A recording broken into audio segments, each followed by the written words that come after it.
Welcome to Between Two Chairs, Demystifying Commercial Real Estate, the podcast that brings you the latest insights and trends on the South Florida commercial real estate market, with your hosts, Fernando Arencibia Jr. and Jennifer Woolman.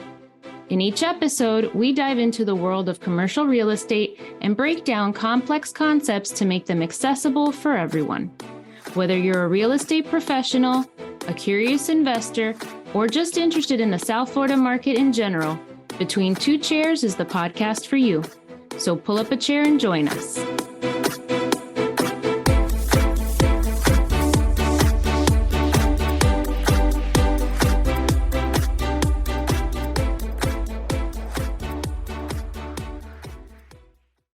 Welcome, everybody, to another episode of Between Two Chairs. This is an exciting because we are going to be delving into the entertainment industry, and Jennifer asked me to start by singing the song, "There's no business like show business." I so did not ask you to do that, but thank you. That was very good. You're very welcome. Hello, everybody, and did you introduce yourself? My name is Fernando Arencibia Jr. Thank you for joining us, and with me, as always, is the incomparable and always a good laugh, Jennifer Woolman. Hello, everybody. See, he got so into his singing career and showmanship that he forgot the intro. I do want to say, because I listen to a lot of comedians' podcasts, and oftentimes they refer to people as an easy laugh. And they're talking about people who give it up, people who they really give it up, and you really want to make them laugh, and you have that kind of laugh. So it always makes me happy to make you laugh. So well, thank you. And that's why glad. It works. Exactly. That's why we get along so well, because I love to laugh. There you go. So tomorrow is the beginning of Miami-Dade College's 41st Miami Film Festival, which is why today I wanted to do a podcast that kind of focuses on Miami's film and TV and production industry. Yeah. And so this whole month, the theme is going to be movies, videos, Instagram, kind of everything that helps promote not only South Florida, but is also very important for our real estate markets and how it affects the real estate, different asset classes themselves. Mm-hmm. That's what I thought we would get started with. I think that's very impactful. I want to tell you that the first thing I thought of when you brought this up was, a couple things. Number one, I used to be, in my younger years, a huge film festival goer. I just absolutely loved it. I would go to the James L. Knight Center in downtown Miami. What a beautiful venue to go see a movie, and just the energy of the people that would go to see these films that were not easy to find.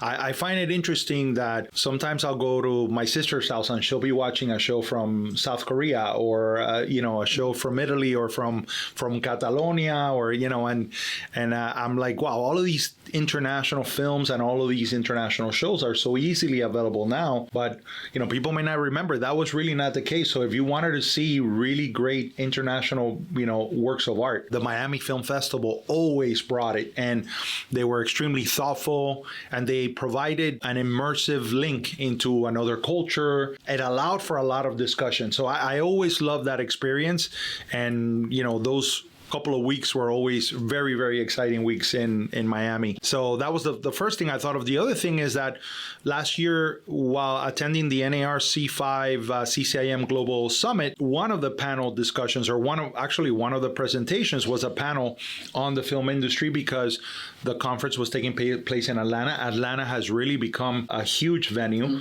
for film, and that industry has grown tremendously. And being that we were in a commercial conference, everything was related to how it affected the various commercial asset classes. So I really enjoy that we're going to have this discussion, because Miami does have a lot to offer for the film industry. Agreed. And so for those of you who haven't been in Miami a lot for a long time, or in Florida for a long time before, I can't remember what year, but Miami and, the state itself used to have tax incentives for bringing film here. And we were doing extremely well. We had a ton of movies produced here, film production, etc. The state decided to take that away, that, people should want to come here to film just because we're Florida and we have beautiful beaches and beautiful settings. So that went away, and now the incentives are very localized. So every area kind of comes up with their own incentives to bring people to their specific area, which, personally, I think the state should do more just because of the huge economic impact that it has. Just to give you an idea, the Miami Film Festival alone, not including film production, but the festival itself, economic impact exceeds $3.5 million, and it's a huge use of labor in Miami, right? So because the festival itself hires contractors, technical professionals, they rent out a ton of venue space. It's over 10 different theaters and venues, 10 big, medium-sized ones, about 30 small ones, and 3 to 5 really, really big ones. So that's the real estate side, right? But from an economic standpoint, the hotel rooms, the advertisement, the national and local media that we get, all of that also drives in the economic number, right? And they get about 350 people from outside of Miami-Dade. Most of the activity is local, but those people who come obviously are staying in hotels and going to our restaurants and shopping in our stores, as we've discussed before. But then those are viewers, but then the people who come because they're part of the film itself and they're coming to speak on the film and everything, that's about an additional 500 rooms.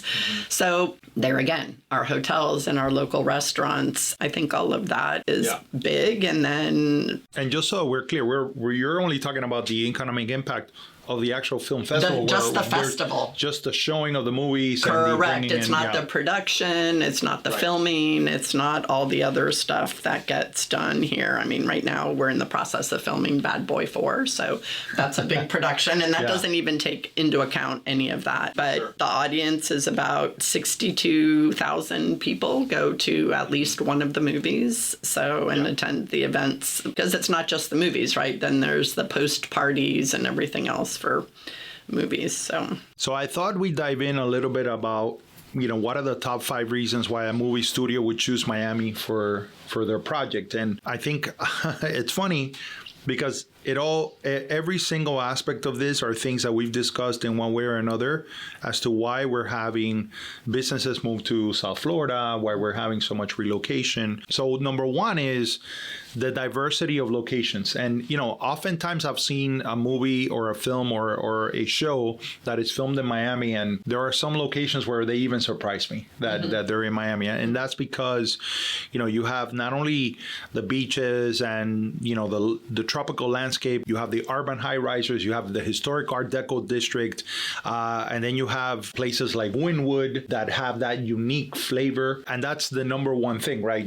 For films is always about scouting locations.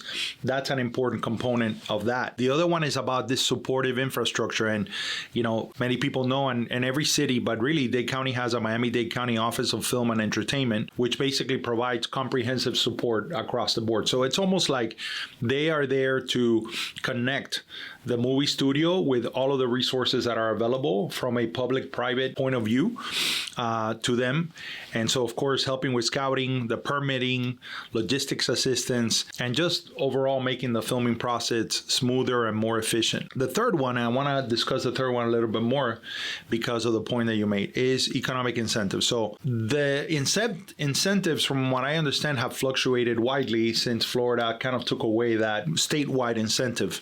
But Miami has always offered various, tax credits, grants, and financial incentives to encourage film production. And of course, the reason why movie studios like that is because they're always trying to bring down the overall cost of production, because it's a risk, right? A movie is really an interesting dynamic because it's a risk overall until the movie comes out, right? You really don't know whether you've sunk a ton of money or whether you have made something that is very, very profitable. It's kind of like real estate. estate. It's kind of like real estate, you know. You don't know until you build it if it's going to work the way. So talk about that. What are some of the economic incentives that Miami has at its disposal for movie studios? Part of the reason why they are doing these incentives, which I'll get into, is that filmmiami.org, which is the county's film arm, they acknowledge that there's approximately 10,000 full and part-time workers that are in the film industry in the county,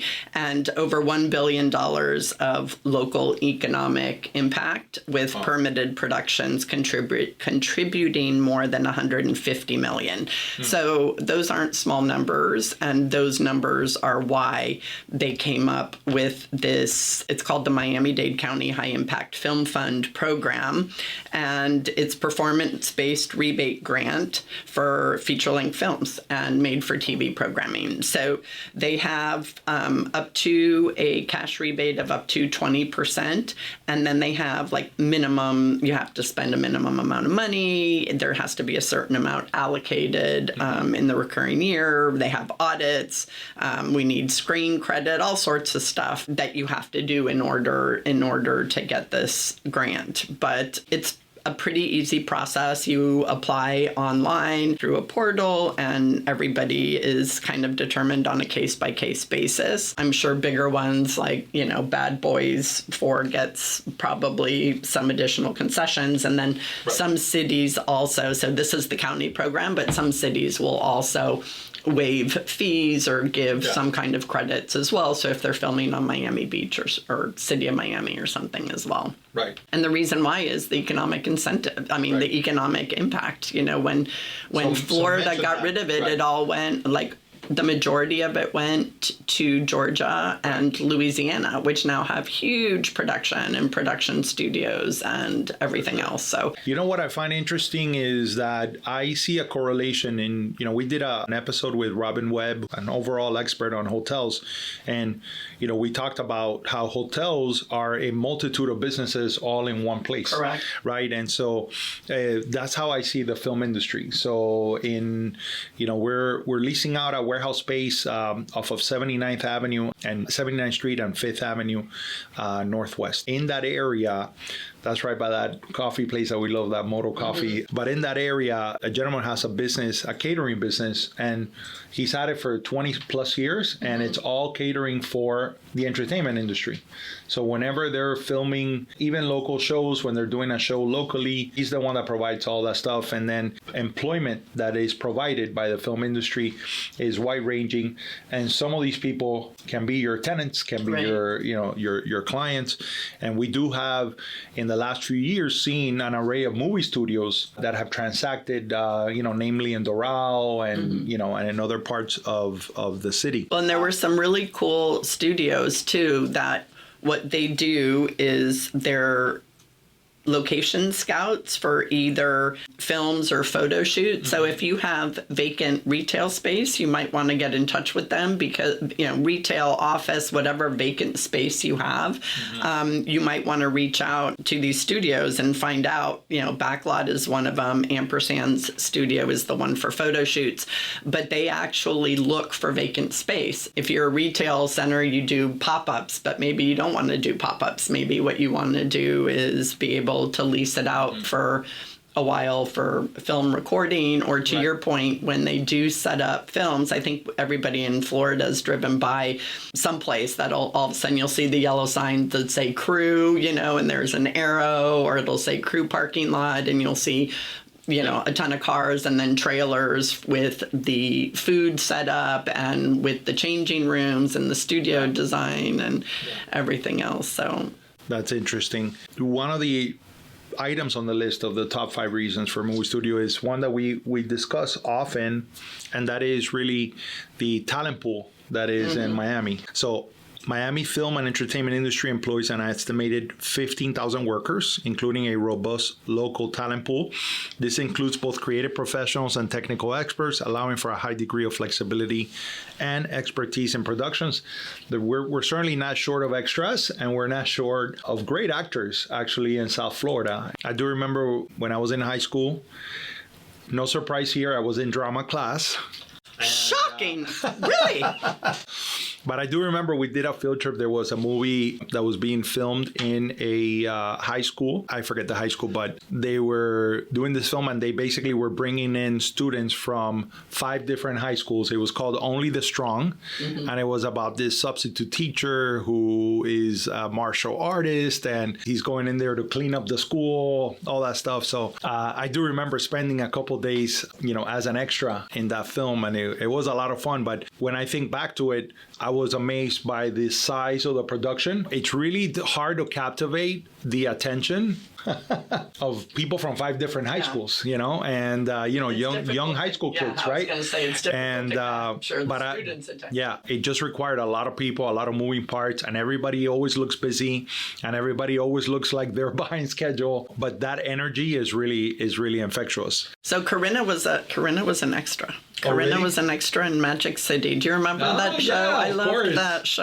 Yeah, that was a great show. So that was pretty cool because you got to see all of the backstage. I mean, the amount of work that goes into it. It's again like real estate. You spend a lot of work, and then when it's over, all you really get is a short contract. But here, the hours and hours of filming and prep and the makeup and the costume, and to your point, not only the variety of locations that Magic City filmed at, but also the people that they used, right? They had special people for lighting, for sound, for pre-production, for post-production, for editing.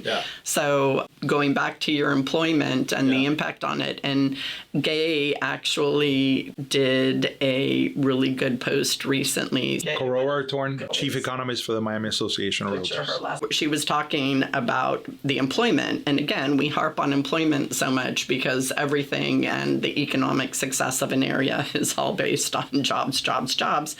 And in the production industry, we've actually lost some employment there. So the higher industries right now are education and health services, whereas TV production and movie production and everything else has dropped off a bit.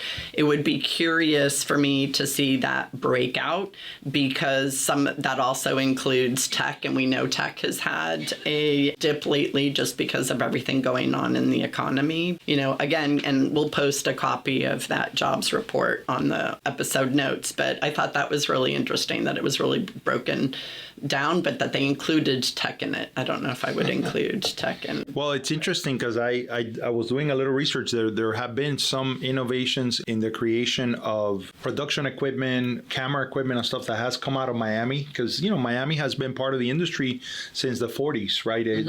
There's been a lot of films here in Miami and in South Florida overall, which brings me to the 5th item on the list, which is cultural diversity and language. It's something that we speak about very much. Miami is a city where you have 100 different languages spoken at home. And the diversity of that, especially for productions that are aiming to appeal to a diverse audience or they want to target the Latin American market, for example, they find the unique opportunity of these stories and makes Miami very, very attractive. And of course, we do have as a hub a large Spanish language television and music industry that is kind of underscoring this role of Miami as a multicultural destination for these kind of films. And we've always spoken about how impactful that is really and what a special ingredient that is for Miami in so many industries. And again, the look, right? So if you were trying to recreate Havana, Cuba in the early 40s, how easy is it to go to Little Havana, find real, authentic Cubans with the accent and the food and the ventanitas and everything else without having to necessarily go through maybe whatever visa issues. What I find really fun is when they're faking Miami.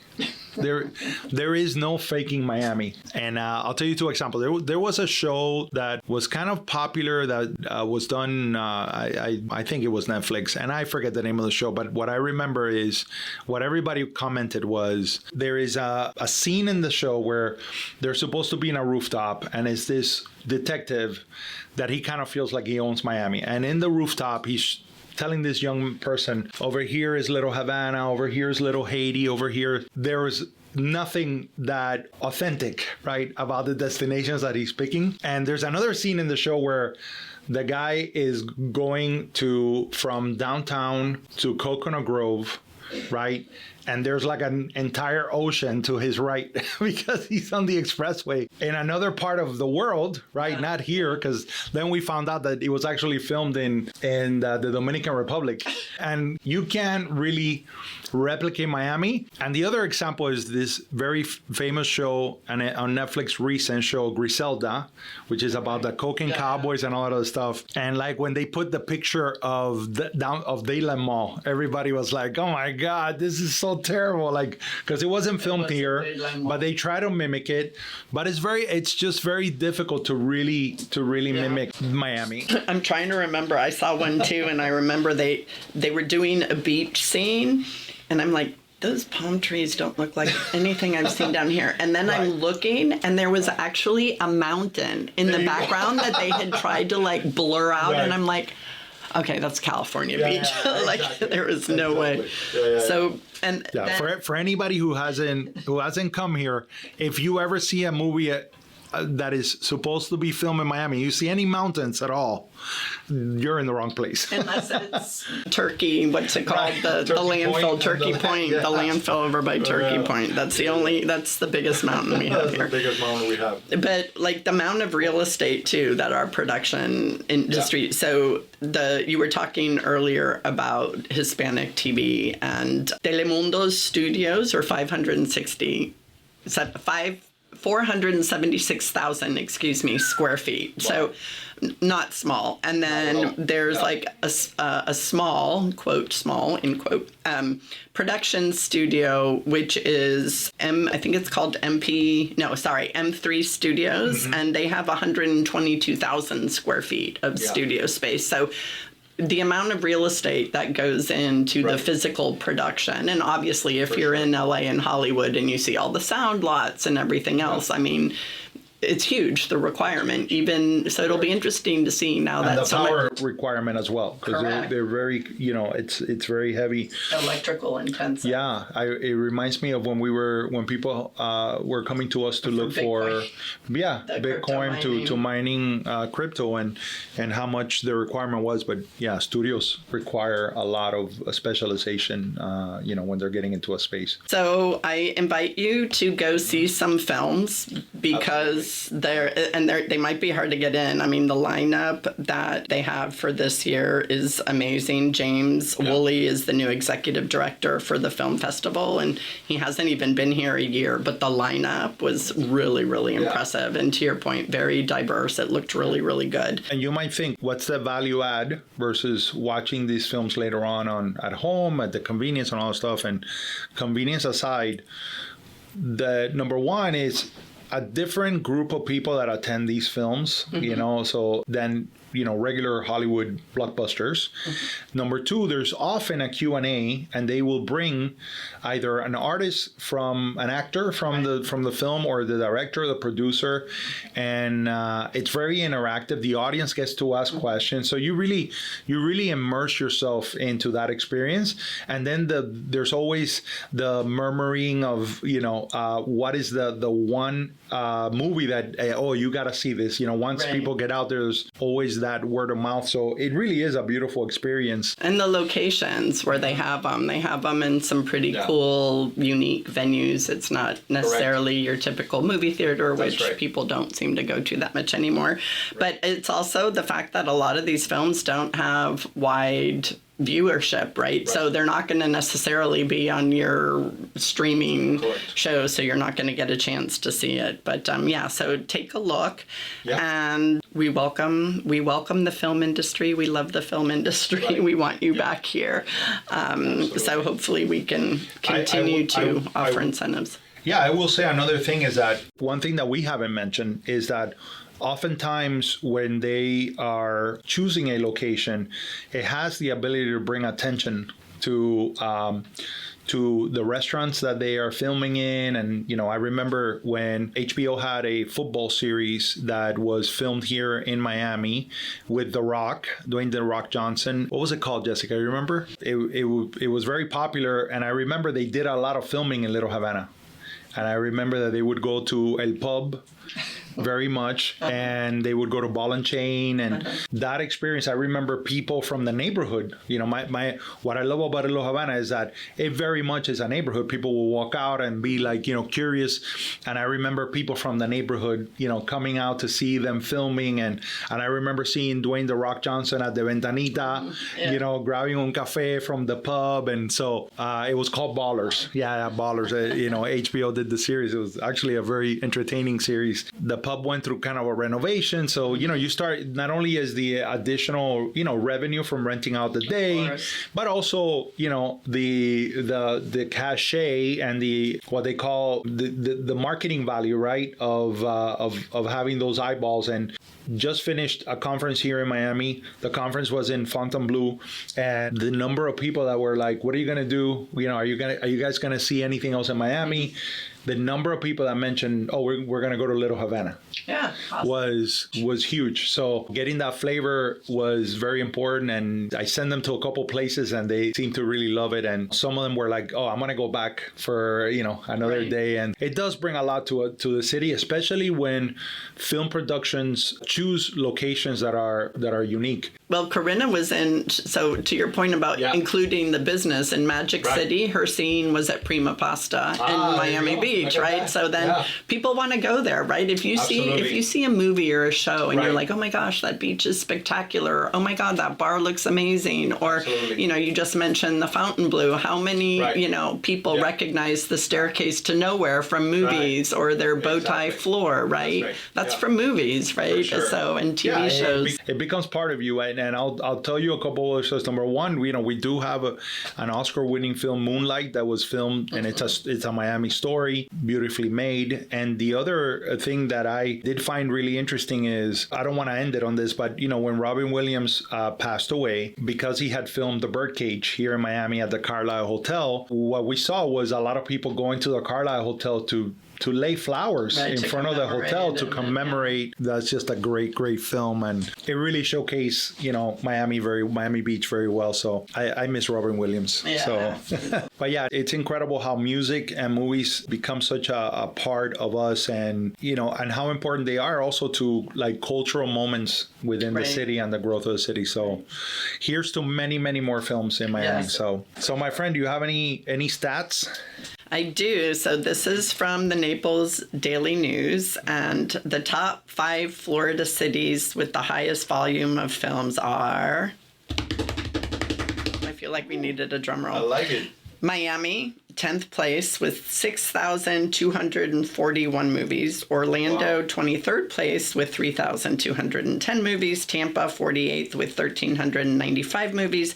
Jacksonville, 52nd place with 1,213 movies. And Fort Lauderdale, 91st place with 540 movies. Wow. That's pretty cool. I like that. Well, I wanted to tell you, I told you that this industry employs over 15,000 workers here in Miami-Dade County. That is coming from 3,000 companies that are working directly in the film industry. So here's my stat, and this has to do with another superstar that has come into Miami, Lionel Messi, who appeared in his first ever Super Bowl commercial this year. The commercial was for Michelob Ultra and was filmed at Crandon Park Beach, alongside Jason Sudeikis and Hall of Fame quarterback Dan Marino. So that was, cool. I love that mixture. So look that up on YouTube, kids. Well, guys, thank you again for joining us to another episode of Between Two Chairs. Remember, not only do we like to break down commercial concepts, but we like to showcase our market and give you a little bit of a different insight as to all the different things that are happening here in beautiful South Florida. We appreciate you joining us. Jennifer, any final words? Until next time. Until next time. Could not have even said it better myself.